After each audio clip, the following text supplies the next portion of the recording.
1947-এ এই অখণ্ড ভারতবর্ষের যেমন চেহারা ছিল, আমরা ভারতবর্ষের সেনাবাহিনীকে বলছি আপনারা আগান,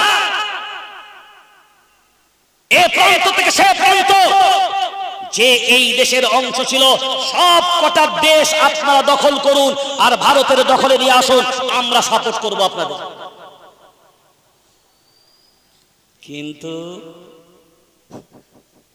কিন্তু হিসাব উল্টে যাবে, বুঝতে পারেন? এটা খুলে বলা যাবে না, হিসাব ওইটা করা। ভাগ তো আমরা করিনি, ভাগ তোমাদের চক্রান্ত ছিল, তোমরা চক্রান্ত করে ভাগ করেছ, কারণ এইটাই তোমরা চেয়েছিলে। একের পর এক আস্তে আস্তে আমরা এই রাষ্ট্রটাকে আমাদের নিজের রাষ্ট্র হিসাবে ঘোষণা করার প্ল্যান তৈরি করেছিলে। এই মেহনতটা 100 বছর চালাচ্ছ, আর এই জাতি ঘুমিয়ে ঘুমিয়ে কাটিয়ে আজ যখন বাংলার মাটি জাগ্রত হলো, আমার আস্তিনের সাপ এই জাগ্রত জনতাকে বিভ্রান্তির জায়গায় ফেলে দেবার জন্য আমার ভিতর থেকে এই চক্রান্তকারীরা তৈরি হলো।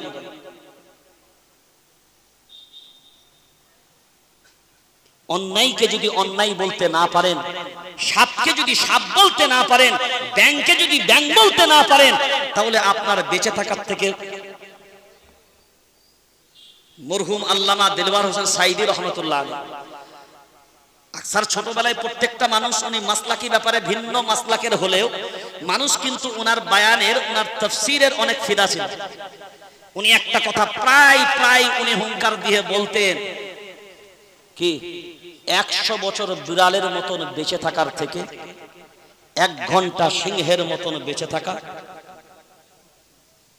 তো আজকে যারা চেয়ারে টুপিওয়ালা দাড়িওয়ালা যারা বলছে আমরা জাতির নেতা, আমরা জাতির নেতৃত্ব, যখন ওই স্টেজ থেকে ঘোষণা হয় ওয়াকফের আন্দোলন যদি বাংলার মাটিতে হয়, আমার থেকে বড় শত্রু কেউ হবে না, একজনও দাঁড়িয়ে প্রতিবাদ করবে না।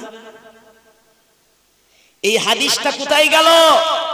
অত্যাচারী জালিমের শাসকের সামনে হক কথা তুলে ধরাটাই উত্তম জিহাদ। আজকে এই হাদিসের ইবারত আর পড়া হয় না, এই হাদিসের অর্থ আর সামনে প্রকাশ করা হয় না, কারণ এই হাদিসের ইবারত প্রকাশ করতে গেলে নিজেরাই নিজেদের জায়গায় ধরা পড়ে যাব। সমাজের এই জায়গাটাই তৈরি হয়েছে, আমরা গর্বিত সে জায়গায়, কারণ এই লড়াই আমাদের ব্যক্তি স্বার্থের লড়াই নয়, এই লড়াই হাজার আমাদেরকে কেউ রুখে আমরা আবার ইনশাআল্লাহ জাগ্রত। ব্রিগেড তো একটা মাঠের নাম, আসল আন্দোলন আমাদের ব্রিগেড নয়, আমরা এখান থেকে নয়, প্রত্যেকটা বাংলার কোনায় কোনায় গিয়ে আওয়াজ তুলবো ইনশাআল্লাহ। কারোর হুঙ্কারে কোনোদিন থামানো যাবে না। এই লড়াই কোরআন বাঁচানোর লড়াই, এই লড়াই হাদিস বাঁচানোর লড়াই, এই লড়াই শরীয়ত বাঁচানোর লড়াই, এই লড়াই সংবিধান বাঁচানোর লড়াই, এই লড়াই মসজিদ মাদ্রাসা মক্তব খানকা কবরস্থান বাঁচানোর লড়াই। আর এই লড়াই কারোর হুঙ্কার বরদাস্ত করা হবে। বাংলার মানুষ, বাংলার জনতা, বাংলার জনগণ, আপনার জনতা সবাই সামনে আছে, সবাই সাথে আছে। ইনশাআল্লাহ আবার বাংলাকে জাগাবো, আবার বাংলাকে তুলে নিয়ে আসবো, আবার বাংলাকে দাঁড় করাবো ইনশাআল্লাহ। আবার নতুন করে রূপরেখা তৈরি করছে, আবার আন্দোলনের জন্য রূপরেখা তৈরি হচ্ছে। যে আন্দোলনের ডাক মুসলিম পার্সোনাল ল বোর্ডের নেতৃত্বে আসবে, কারণ মুসলিম পার্সোনাল ল বোর্ড এই জন্যই আপনাদের প্রয়োজন, শরীয়তের আইনকে রক্ষা করার জন্য, শরীয়তের আইনকে মজবুতির সাথে বাঁচাতে গেলে একমাত্র মুসলিম পার্সোনাল ল কি শক্তিশালী করার প্রয়োজন আছে। সেই জন্য মুসলিম পার্সোনাল ল বোর্ডের নেতৃত্বে যে আওয়াজ, যে ডাক আমাদের সামনে আসবে, তৈরি আছে ইনশাআল্লাহ, তৈরি আছে ইনশাআল্লাহ। আমি আগেও বলেছিলাম, যেটা অন্যায় বুঝি তার প্রতিবাদ করি, যেটা ন্যায় বুঝি তার সমর্থন করি। আমরা কাউ কি এই নয় যে মাথাটা বিক্রি করে দিয়েছি, কারোর সামনে মাথা বিক্রি করা যাবে না। আমার ফায়সালা যা হবার কোথা থেকে হবে? জোরে বলেন। আরশে আজিমে ফায়সালা হবে। কোথায় ফায়সালা? কোথায়? আরশে আজিমে হবে। তো আল্লাহর ফায়সালা আরশে আজিমে হবে। আমরা হয়তো 1-2 দিনের ভিতরেই ইনশাআল্লাহ আগামী কর্মসূচি আপনাদের সামনে ডিক্লিয়ার করব। সম্ভবত, এখনো পর্যন্ত ফাইনাল বলছি না, সম্ভবত 30-এ, এটা কি মাস? মে মাস আমরা সারা বাংলা ব্যাপী মানববন্ধনের ডাক দিতে চলেছি মুসলিম পার্সোনাল ল বোর্ডের নেতৃত্বে। যে যে জেলাগুলো যে যে জায়গাগুলোতে সম্ভব হবে মানববন্ধন বোঝেন তো? মানববন্ধন বোঝেন? হ্যাঁ, আমরা 2-4 দিনের ভিতরে ইনশাআল্লাহ দিক ক্লিয়ার করে দেব। সম্ভবত এই ডেটটাই ফাইনাল হবে। 3 তারিখ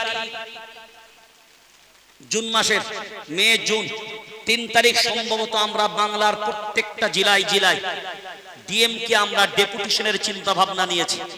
মুসলিম পার্সোনাল ল বোর্ডের নেতৃত্বেই হবে সম্ভবত ফাইনাল দিক ক্লিয়ার। আমরা অফিসিয়ালি ভাবে এটা ঘোষণা মুসলিম পার্সোনাল ল বোর্ডের পক্ষ থেকেই করা হবে। তো এটা আগাম জানিয়ে রাখলাম যেন আমরা মানসিকভাবে এখন থেকে তৈরি হতে পারি। তাহলে আপনাদের সামনে